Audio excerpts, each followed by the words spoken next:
Hello, everybody. Please take a seat. Susan Lang, take a seat. She's not paying attention. You figure if you call somebody's name out, Susan, would you lead your group over there to different seats? Was that tacky? Welcome, everyone. I'm just going to wait till everyone kind of settles. If you have a cell phone on, please turn it on vibrate or off. Welcome to our third evening weekend lecture series of this season. Wait, I got to do this so I'm not holding it. No, it doesn't work, does it? We are very excited to have you here. I first want to thank Kathy from the library and the library itself, but Kathy is amazing in helping us set up each time. Also the Friends, the women, wait a minute, I'm going to get it wrong. Wellesley Hills Women's, I know you got me off earlier. Thank them for the refreshments and also for sponsoring. So when you're done, please take an evaluation from the library. They like them. And it's on the left-hand table right here. And also take from the Wellesley Council on Aging. We have our series. You can see what's coming up. And also our newsletter, because there are amazing things that are happening there. Ashley, our activity coordinator, is not here, but she's the one who helps put these things together. She's amazing. Check out all the amazing programs that she does. So today we have Charlene Smith, who is from Wellesley. She lives here right now.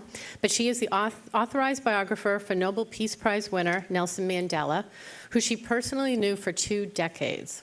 Her expertise in sexual violence, including initiating a CDC protocol, trauma, HIV, and AIDS, has seen her as an invited guest of the Swedish government twice, of the Australian government, and as a consultant to the World Health Organization, also the Centers for Disease Control, the World Economic Forum, and she's a keynote speaker at conferences around the world. Charlene worked as a journalist for the Los Angeles Times, Canadian Broadcasting Corporation, BBC, and CBS 60 Minutes, among others, and has lived and worked in 4 different continents. She has won more than a dozen international awards for her writing and human rights work. Charlene is concerned about divisions among people, and one of her favorite quotes is Mandela's appeal to, quote, make friends of your enemies. She lives the truth that in finding the humanity in every person, we access joy in the path to personal and business success. Just talking to her just now, I learned a few other facts. She also teaches a writing course right here in this library, because some of her students keep you anonymous. Oh, okay, they're waving. It's okay then. I just realized, because I met them, they might not want to know. She also does ghostwriting. So we are so pleased and happy to have you here. Please join me in welcoming Charlene.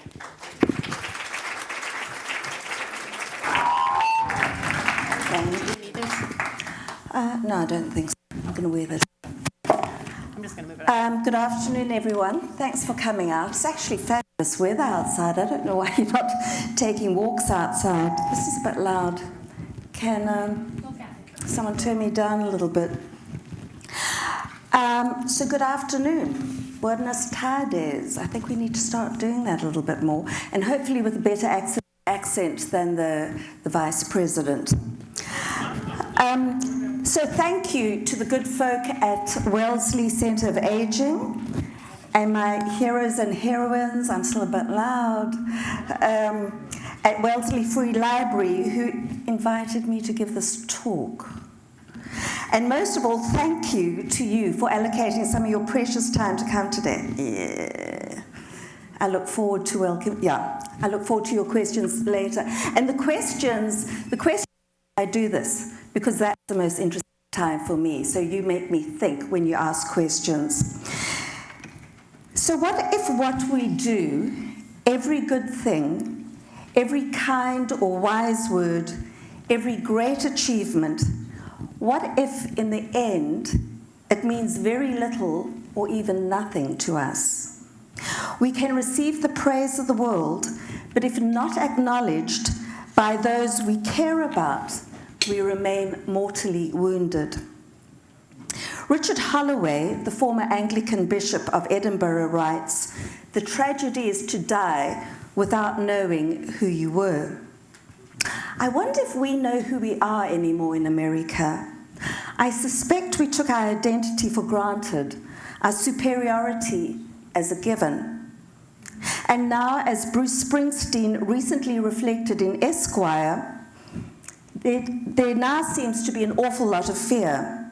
The founding fathers were good at confronting their fears and the fears of the country. It's the old cliche where geniuses built the system so an idiot could run it. Springsteen says partisanship and the country being split down the middle is something that's gravely dangerous. What would my wish be? Springsteen asks. It's corny, but let people view themselves as Americans first, and the founding principles of the country be adhered to, whether it's equality or social justice. Let people give each other a chance. So I've reported on wars and violent conflict, and what always strikes me and other journalists is that when we arrive in places where there is death and refugees, the army or militants on the streets. Is that the temperature or is that my voice? Hopefully it's my voice going down. Buildings burning, there are always citizens wandering around, eyes glazed, who all say the same thing. We never believed it could happen here. I think that's fabulous. Thank you. Yeah. It's not going to adjust your mic. Okay, thank you. So afterwards, journalists chat to each other and say, are they kidding? The signs were there for months or years. Except all of us believe that bad things happen to other people, other countries, never us, never our country, until it does. I'm struck by our blithe indifference to the lessons of history. Barbara Tuchman, in her marvelous The March of Folly, and if you haven't read it, please get it out, it's fantastic, wrote on the first page of the first chapter in 1984. Why does American business insist on growth when it is demonstrably using up the three basics of life on our planet? Land, water, and unpolluted air. I covered the White House in 2011 and fled back to Boston in 2012. I was so happy I sang on the highway as I came in, because the air in Washington, D.C. is so polluted. In winter, it sags into the swamp and pours poison into our lungs, and as an asthmatic, I kept landing up in the ER. The country's capital is one of the 10 most polluted cities in the United States. In 2011 and 2012, it was persistently hitting code red levels. The sound is too loud for me. I'm actually going to take this off. I don't be able to hear me, but I can't stand it. I'm sort of vibrating back to myself.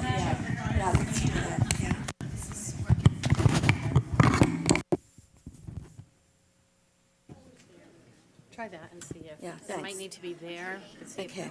Wait a minute. That's fine. Yeah. I think that would work better. Okay.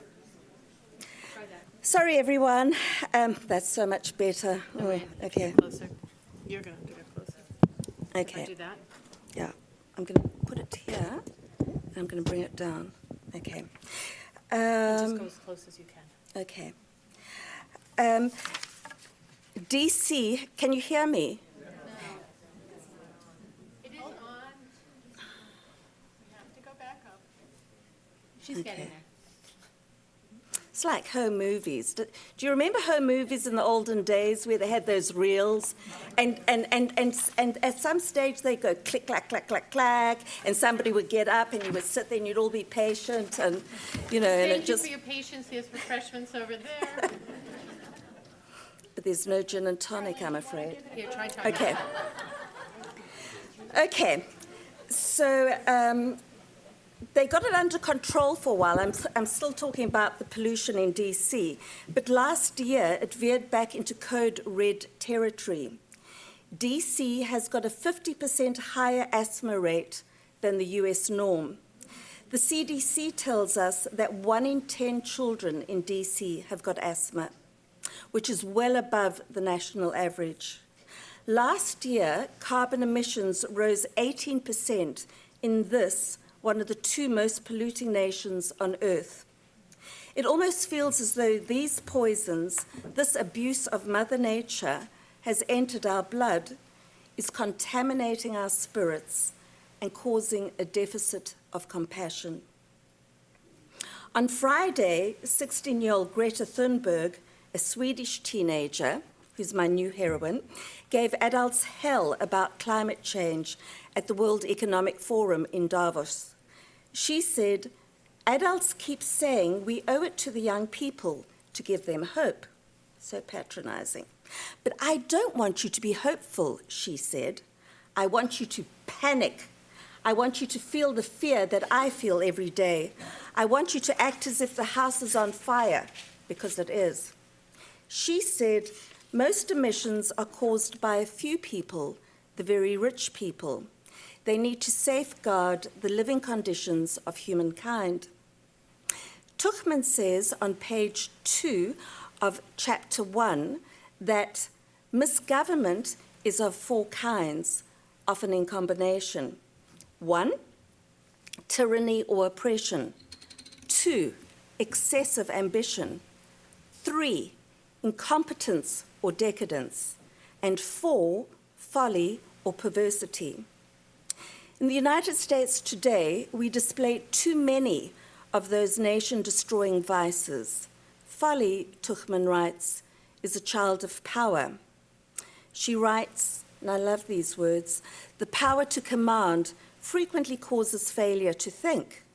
The duty of governors," she suggests, and I would say that we as citizens share this responsibility, is to be reasonable, to keep well informed, to heed information, to keep mind and judgment open, and to resist the insidious spell of wooden-headedness. Franklin D. Roosevelt, quoting Thoreau, that nothing is so much to be feared as fear, suggested that we need enthusiasm, imagination, and the ability to face facts, even unpleasant ones, bravely. We love to blame, and this administration is easy to blame. But I wonder if circumstances today are not emblematic of a malaise that has long existed. I wonder if the true villains are us, in our slothful inclination to leave government to others in this democracy. I sometimes go as a citizen observer to Wellesley Advisory Committee meetings.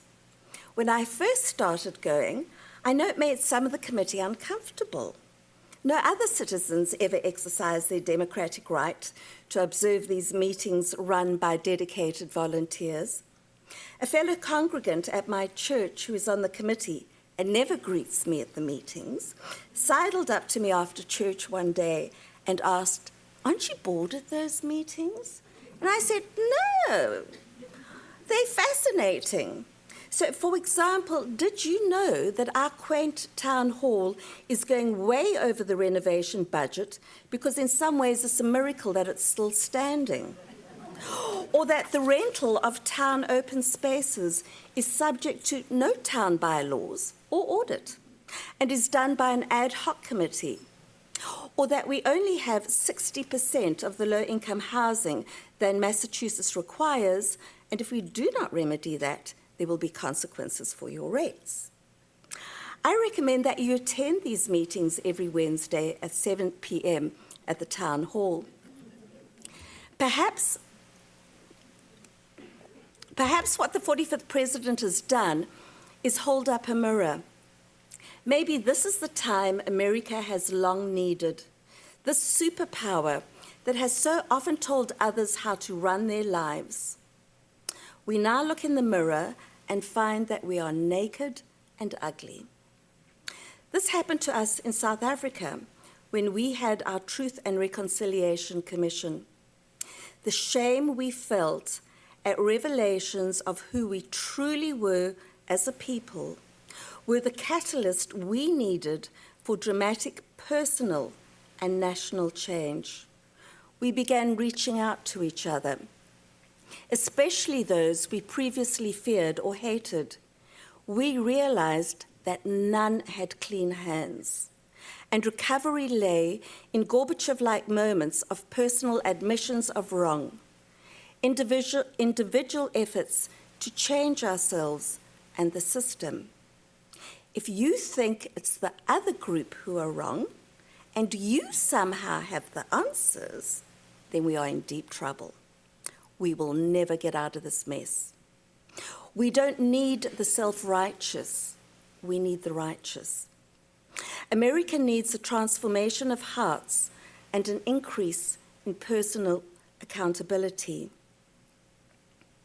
We need to love America more, and to love this country, we need to protect every tree, every piece of land, the water and the air, every living creature, and to shield and develop the magnificent cultural heritage of all the peoples in this remarkable land.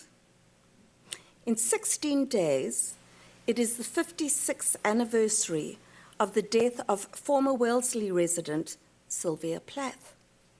Despite being one of America's greatest authors, Wellesley, the town she went to school in, was first published from, and penned her greatest work, The Bell Jar here.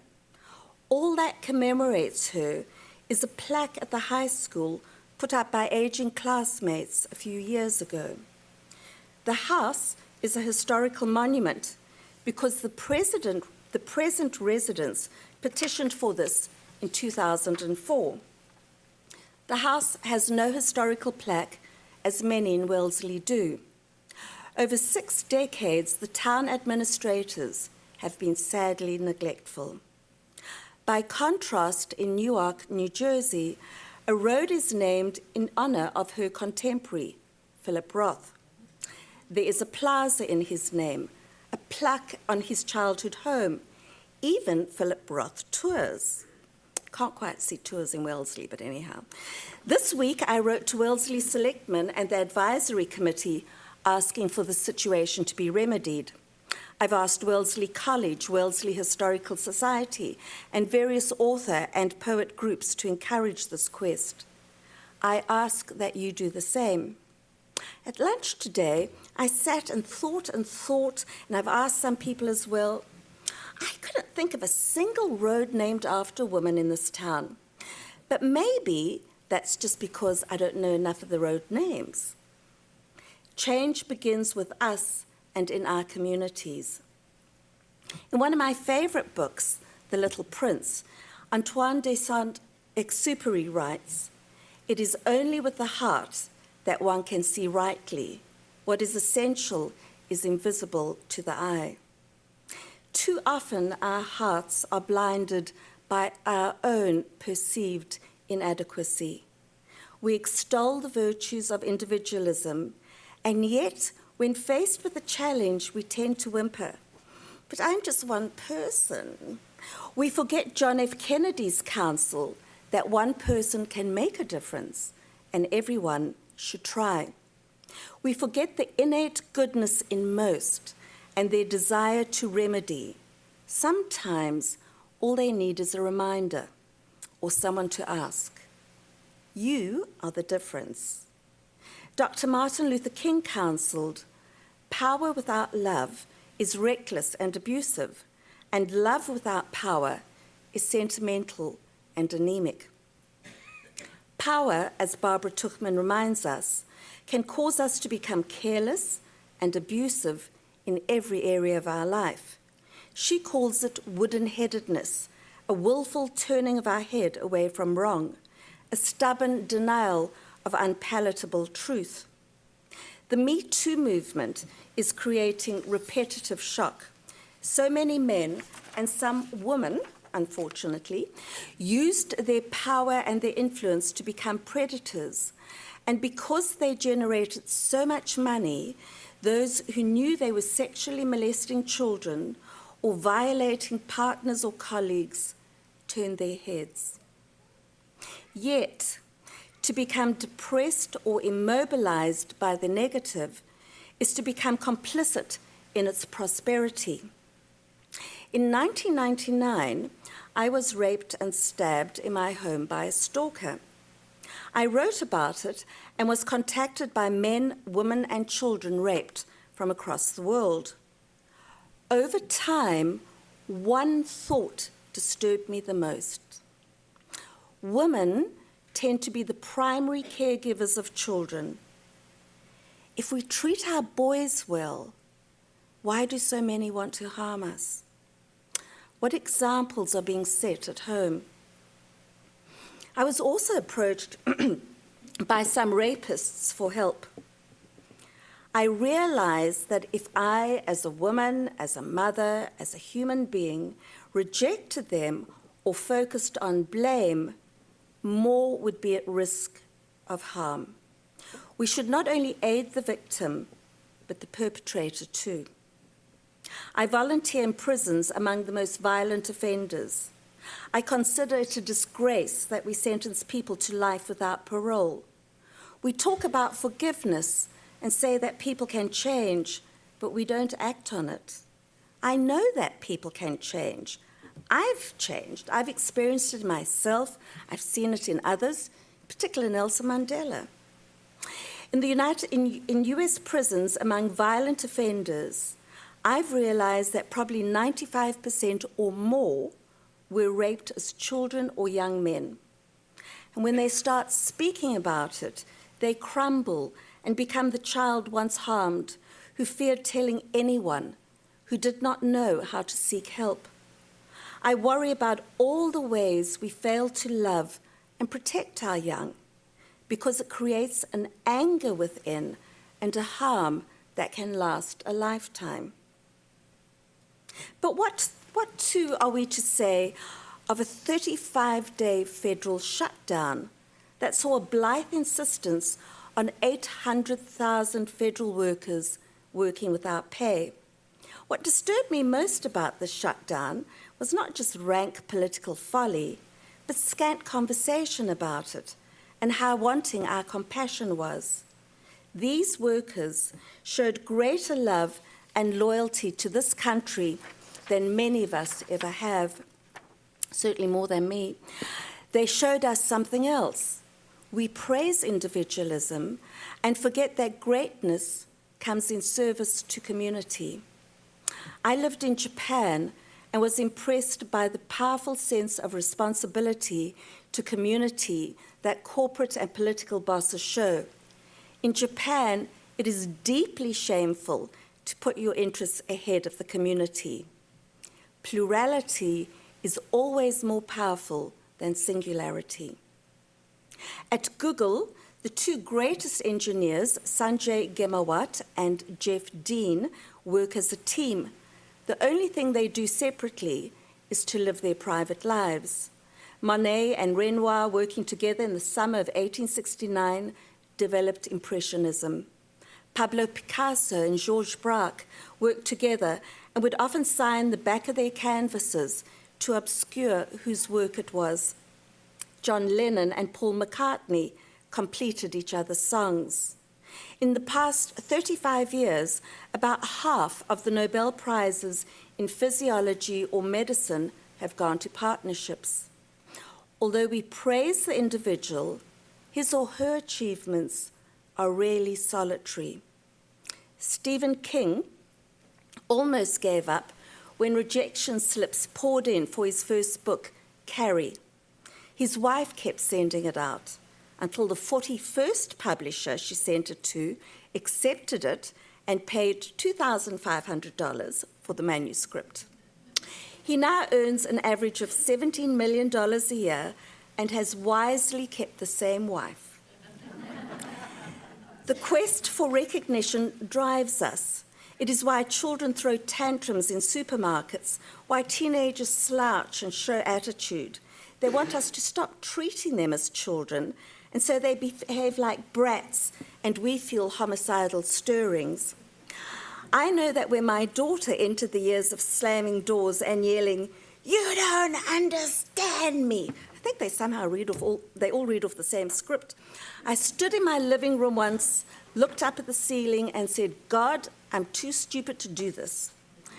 The good news is that we are again best friends, which shows that God can be kind when not having a quiet laugh on our behalf. The quest for recognition is why we overschedule our kids with play dates, cello classes, maths tutoring, swimming lessons. We spend what should be our and their hours of relaxation shuttling them. We lack confidence in the power of a loving home and a happy childhood. And so we nag, we cajole, we blackmail, and we schedule some more. I began 2019 by sending this quote to friends and students from Carla Camilla Hjort of IKEA's Space 10. She said, "If you're the smartest person in the room, you're in the wrong room." So the smart people can leave now. All of us need to surround ourselves, she says, with people who are smarter than us and who possess other skill sets than ours. As someone who teaches children, I know that they are usually the smartest people in the room, and not by conventional measures of cleverness. It is in the struggle of the dyslexic to stop words leaping across pages, or the child intent on pleasing a demanding parent. I love these children. We are obsessed with which colleges a person went to, as if that implies ability. But the measure of greatness has never been elitist constructs or a row of symbols. It is always how much we display our love of humanity and devotion to our planet.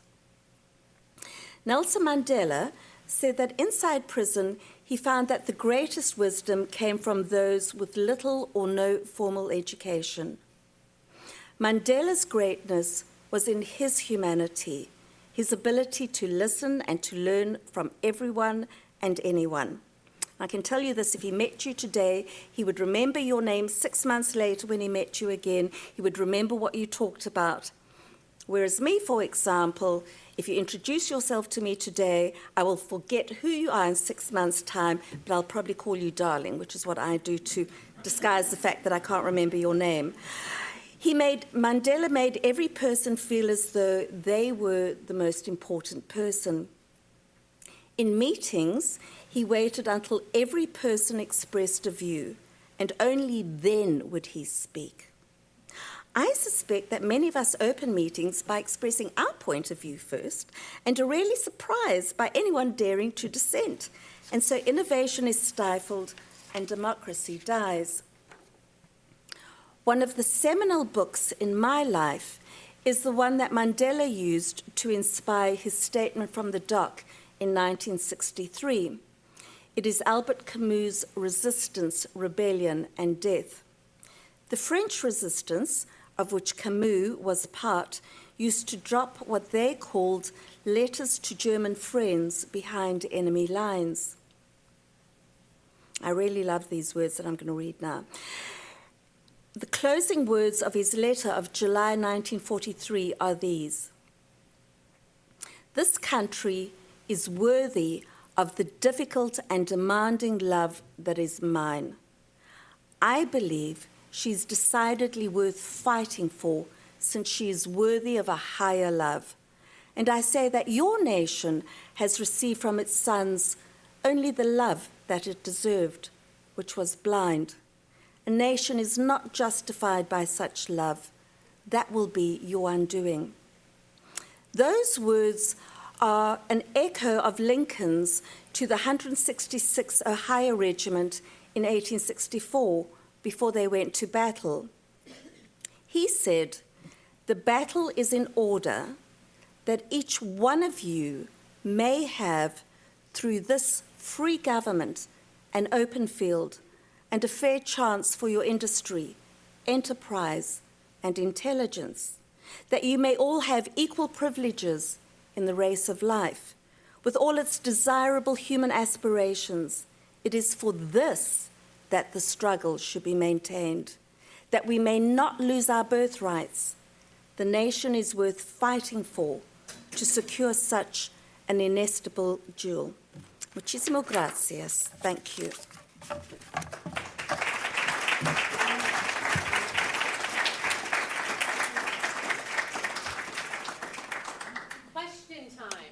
So if you have a question, usually I do this, but you'll use that. So if anybody has a question, please raise your hand. Somebody? You always need the first person to ask a good question. Yes? Well, I can just Will you pass on repeat it? some information. There is a road in Wellesley named after a woman. It's Elba Road, off of Cliff Road, named for Elba Jameson. And there are two buildings in town named after women, Catherine Bates Stewart and Naomi Stewart. I can't think of any of Okay, but three's a good start.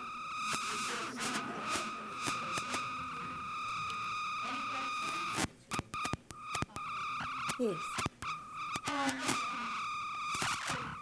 As I recall, Nelson Mandela was instrumental in the Truth and Reconciliation movement, but so was his wife, Winnie.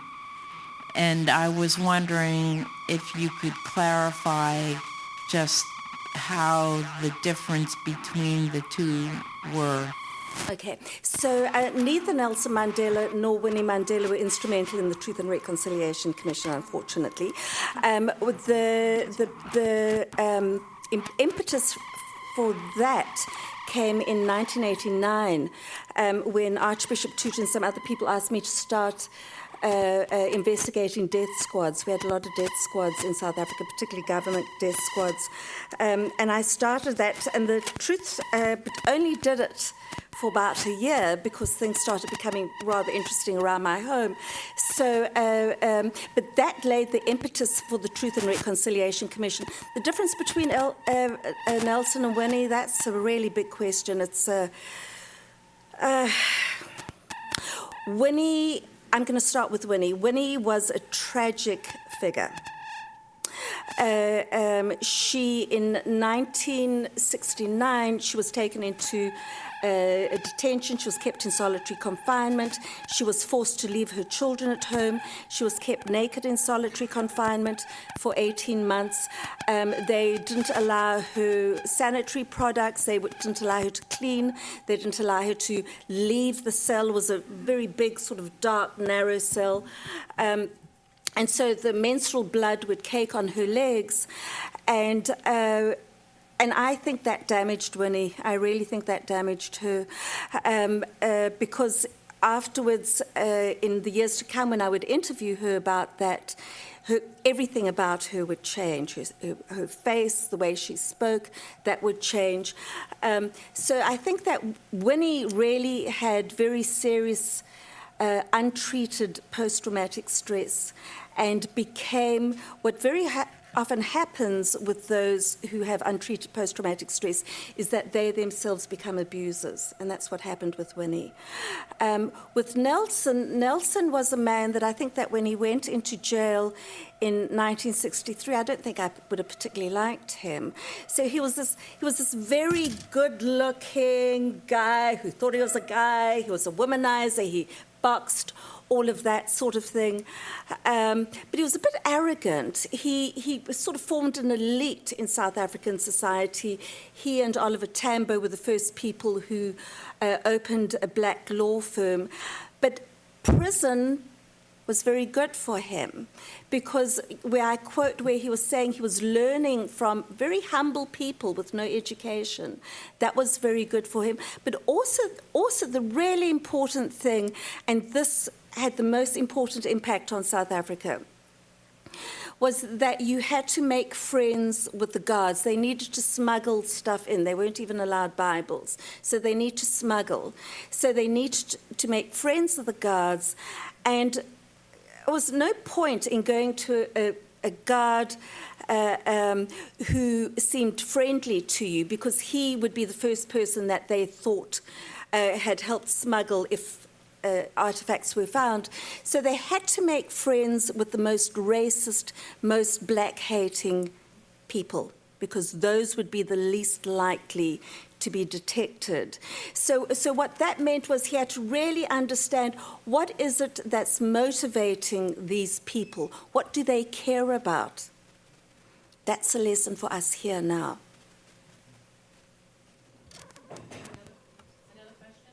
Where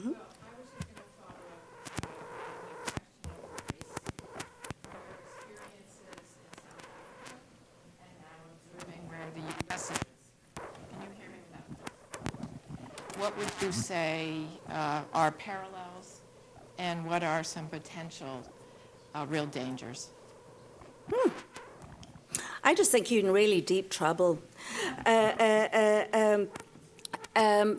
And I think that Springsteen is right, and it's the division among people that becomes problematic, really problematic, because when people start fighting among each other, they ignore the real problem, which is higher up.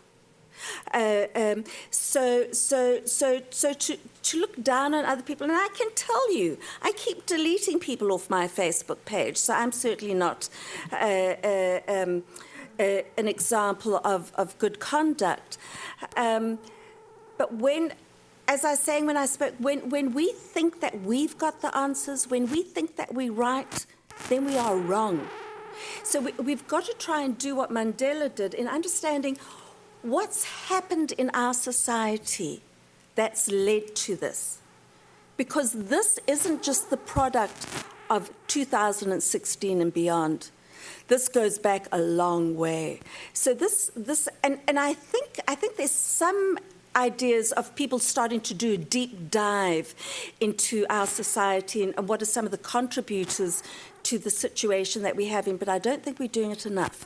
And I don't think we realize that unless we as individuals actually get away from Facebook and our television sets and start meeting with people in our communities, nothing's going to happen. I started a group because I was so worried about this, of people who are all sorts of people. They are Muslim and they are Jewish and Israeli and Palestinian and Republican and Democrat. But unfortunately, everyone I know is really quite nice. So we need to start introducing other people into the group so we can start having more vibrant discussions. Also New England, you're all polite, which is a bit of a problem.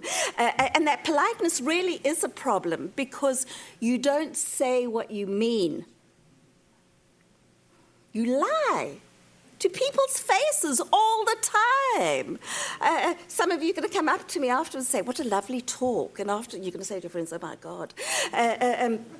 So it's engaging in a frankness. It's engaging in what do we do right? What is special about our society? What should we be protecting more? But it's also about getting out there and questioning and being difficult. And I can tell you that when some people were uncomfortable when I started going to some of the meetings, it was because some of them had said, ooh, she's a troublemaker. So now's a good time to start being a troublemaker, because it's not being a troublemaker. It's about, I love this country. I was so boring when I was married to my long-suffering American husband, who I'm no longer married to. And we would bring our children here, and I would take them to the Statue of Liberty and the Liberty Bell, and I had copies of the Constitution and the Bill of Rights. I was so dead boring as a mother, and I would read this stuff to them, and I would say, one day we might have something like this. And now the world's looking at the United States and thinking, oh my God. So we need to go back and look at what really makes this country so wonderful and build on that.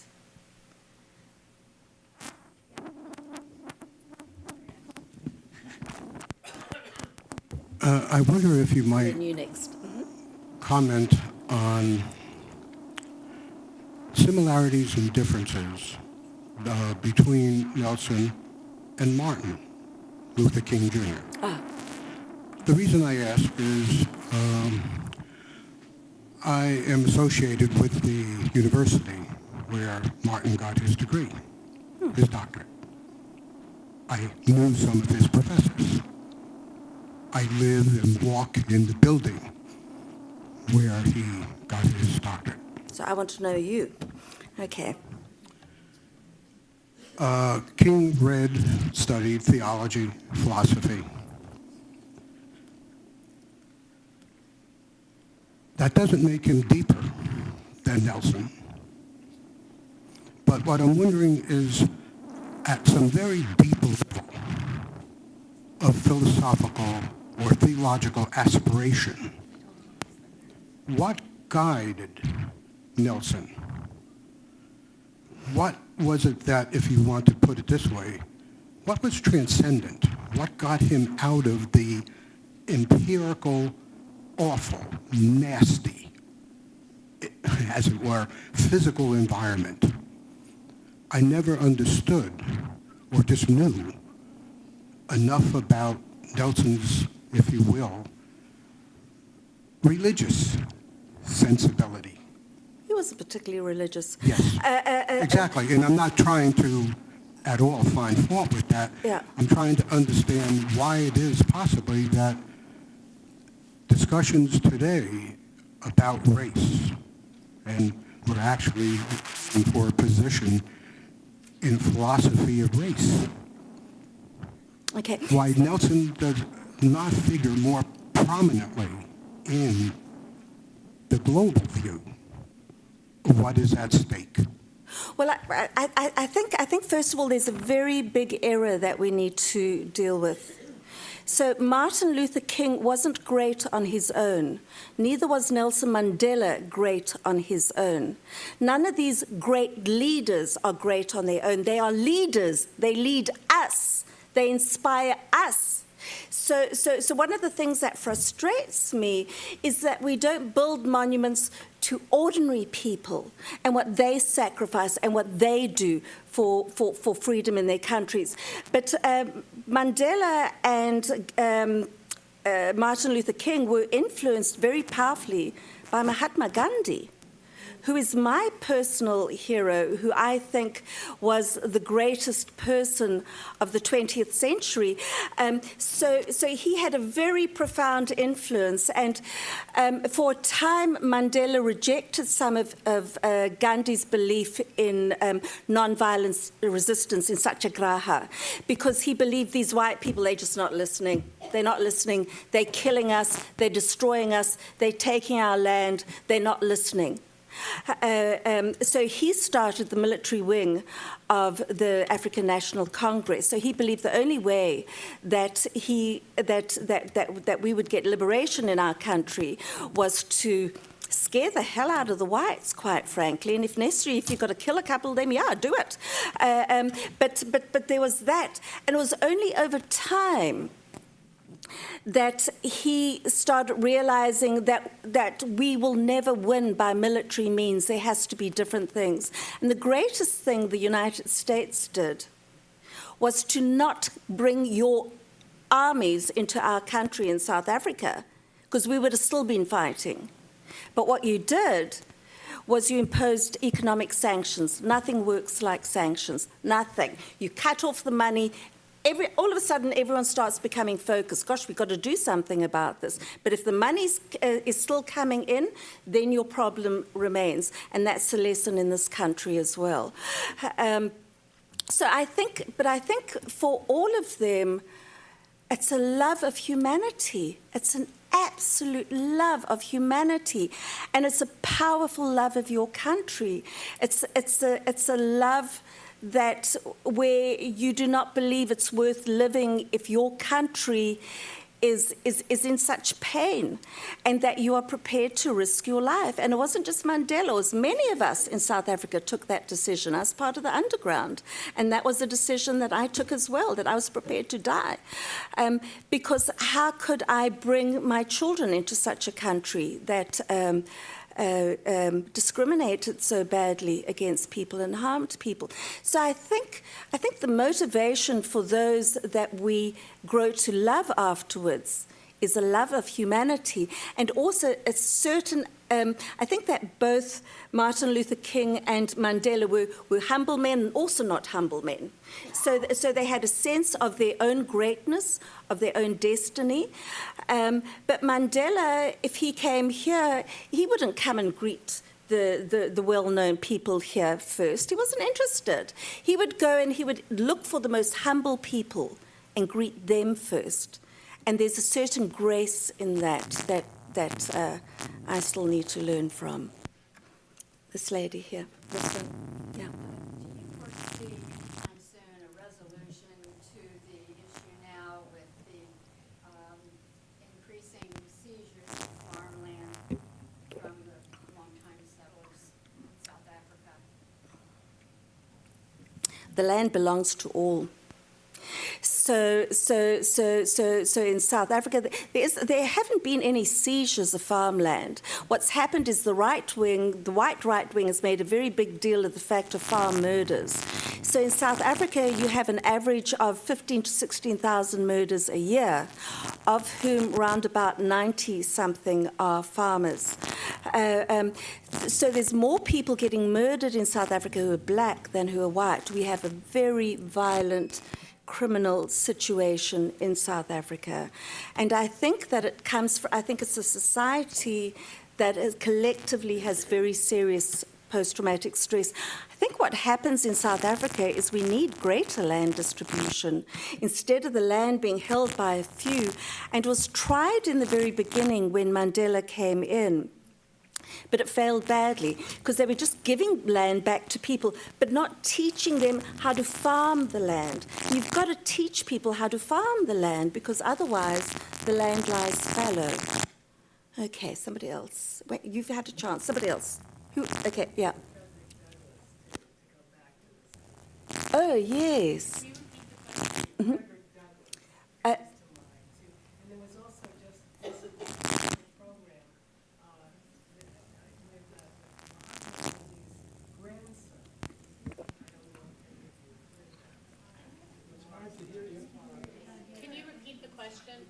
Yeah, so the comment is the speaker saying that Frederick Douglass also comes to mind, and I think that's a wonderful example. And Frederick Douglass was also very good. I mean, all of these great leaders were very good at not just having friends in their own community, so not just black friends, but Frederick Douglass, Mahatma Gandhi, Nelson Mandela, Martin Luther King, etc. They had counted among their best friends white friends and Indian friends as well. So they weren't seeing people as colors, or they weren't seeing people as genders. They were seeing people. And that's really the power, and maybe sometimes where we got confused. You were saying something about Gandhi's grandson?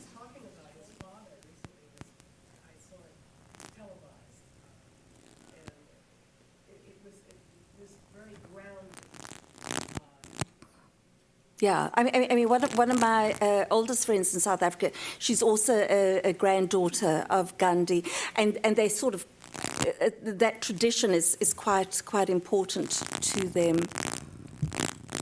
Mm-hmm. I'm going to ask other people first. Yeah. Was the rapist ever caught? Yeah. So the person who raped me was he was a stalker. He actually worked for the people next door, and had been making phone calls and that sort of thing for a while beforehand. So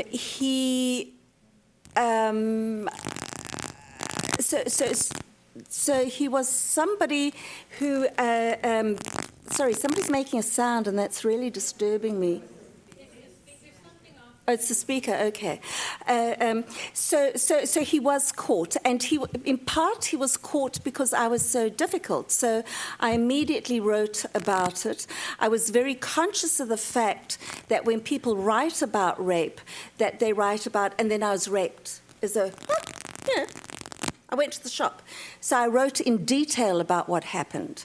So I took people into my room, I took them into the bathroom where I struggled to get free because I had masking tape all over me. And that was published, but the rapist was actually caught beforehand because he kept calling me. So he was calling 2 or 3 times a day. And that was really torture. But I got the police to put a tap on the line, and I thought that you had to keep them talking, which was really hell. Actually, you don't have to keep them talking, but that's what got him. Robert Lego, you've got a phone call coming in.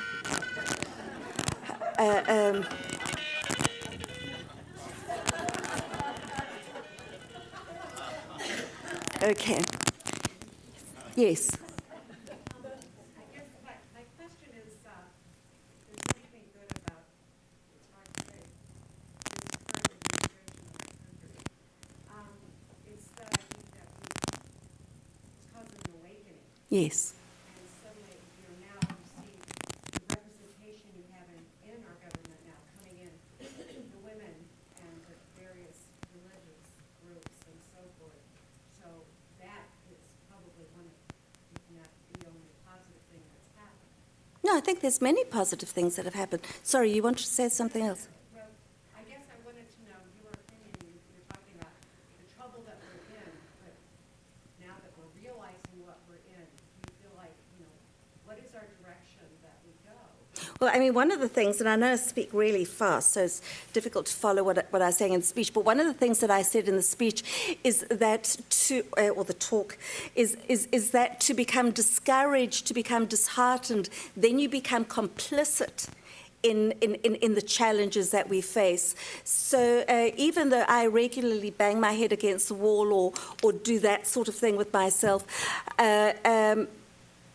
this should be motivating us. This should be setting us on fire. And this should be getting us to look around and say, well, what am I doing to make this a better country? And I think for us who are parents, I think our responsibility is greater. And particularly my sort of generation, I don't want anyone over the age of 60 to become a president, really. I'm done with our generation. Done. Because we have messed the planet. We seem to be really shocking leaders. I am done with us. So what is our responsibility to our children, our grandchildren? Because I don't think we should be thinking about ourselves personally, and I think that part of the problem is that until we start seeing ourselves as accountable to our communities, it's accountability to community. It's that civil service. It's why I have such admiration for those 800,000 people who kept working. I don't know how they did it. But I think they're wonderful, and I think we should all be grateful to them, because that civil service is something really amazing, because for many people in this country, they're working paycheck to paycheck. So how do you feed your children? How do you put gas in the car? So I think they're fabulous. Yeah? I'm not sure where the question in this is, but you started off with people saying this could never happen again. And I was raised in a house where this can happen again. And Elie Wiesel kept saying that. This can happen again. And when he was referring to the Holocaust, and he talked about Ethiopia. And I think because I was raised as a child of two, I think I'm yelling. No, you're not. No, you're not. We can hear you. As a child of two Holocaust survivors, we didn't talk about it a whole lot, but the implication was there, that you have a responsibility when you see things. My concern now with this administration, and I agree, it didn't just start there. We can say, oh, it started 2 years ago. No, it's been there. I think we just had an amazing, for me, we had Obama, and there was a lot of things he did wrong, but there was a lot of things he did right. But where do you see, how do we empower the youth? And that's one thing that I get frustrated about. I was brought to voting booths. It was never a question whether I was going to vote or not. It was like, yeah, you are. And but I think parents are so busy now, and they have so much going on. How do we empower this youth? Because something was going on in South Africa, and I remember in college going to apartheid things, and it was so empowering, like, yay, my first protest. How do we get kids excited again? When they asked college students if they were voting in this primary, so many of them didn't even know what was going on, and these were kids from prominent colleges. I mean, these weren't, and I'm not saying anything about community colleges or Harvard. They go all the way, but I get scared about that. And the other thing I'd say to you is if you want to go see people not being nice to each other, check out a Better Angels group, which brings together Republicans and Democrats, and people don't agree, and they do. I mean, if you have a chance, they're not nice. I mean, they're nice and, but, and I went to one and I could hear what people on the Republican end were saying, and I still left kind of feeling lost on how do we empower him? It seemed like Nelson Mandela had something and he connected with you. No. So Nelson Mandela was in jail for 27 years. What happened was we were dragged through the mud by apartheid. We had 2 states of emergency. In 1986, we had something like 40,000 children in jail under the age of 12, because what they were doing is they would go into areas of political activism, and because the parents didn't care about going into jail, because we were all ready for that, they would take the children. So we were dragged through the mud. We suffered. People died. I mean, lots of my friends were assassinated. Many people spent time in jail. I don't know how many times I've been arrested. But so we went through that. So you go through that sort of stuff, and really you don't want to go through that sort of stuff. You become really focused. So the important things, of the many important things that you said, was the words after from Nuremberg were never again, but we've ignored that. And in Argentina, where 30,000 people, where I also live, 30,000 people, I sometimes feel as though I've got this black cloud above me. In Argentina, where 30,000 people were disappeared and murdered, tortured and murdered. And then in South Africa, they said nunca más. And in South Africa, we said with the Truth and Reconciliation Commission, never more. And we just don't listen, because we don't think it'll happen here. We think that we're somehow better in all of our countries, or that if it's happening, it's not going to get that bad. We'll wake up. So I think the other thing about children or about young people,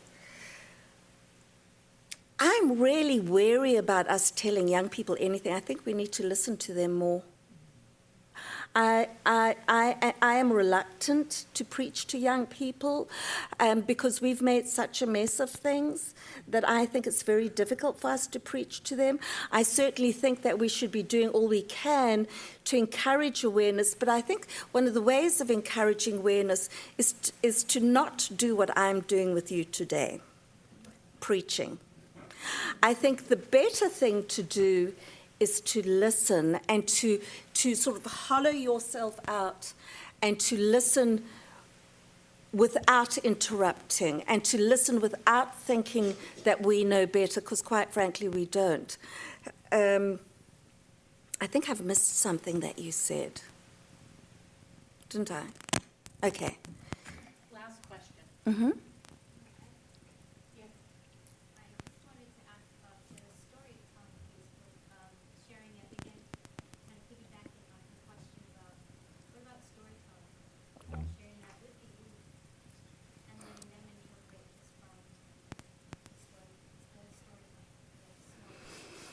I'm just really nervous of us telling young people what to do. And again, I go back to the listening. I feel the listening is better.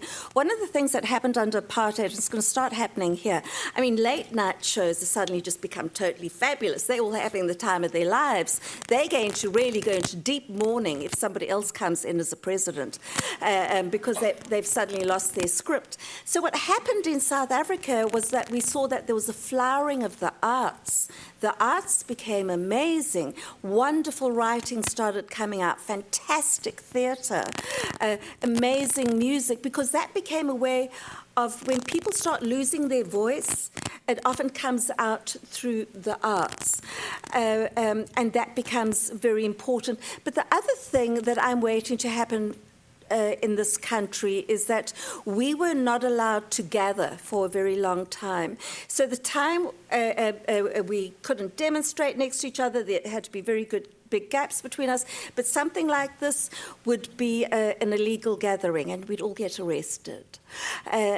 So what we started doing is started going to church and to places of worship, and we relied a lot on liberation theology, and were able to find our faith again in new ways and possibly in better ways, because we realized that what we'd been focused on was ourselves and maybe a fake sense of faith instead of reaching out to others, and particularly those neglected. Thank you. Thank you so much. Thank you. Thank you. Wonderful having you. Very enlightening. Do remember that on March 21st, Thursday at 7 p.m., we have the civic and scholarly importance of the Arnold Arboretum, and we will be following with a trip in May to the Arnold Arboretum led by the director. And then also on May 9, Thursday at 7 p.m., we have Queer There and Everywhere, Incredible Stories from the LGBTQ History. So we hope that you will come. I also just want to thank, we have our COA, I'm going to do the wrong title, the chair of the board, Kathleen Vogel. Thank you so much for all the hard work that you do for all of us. Have a good afternoon, everyone. Thank you.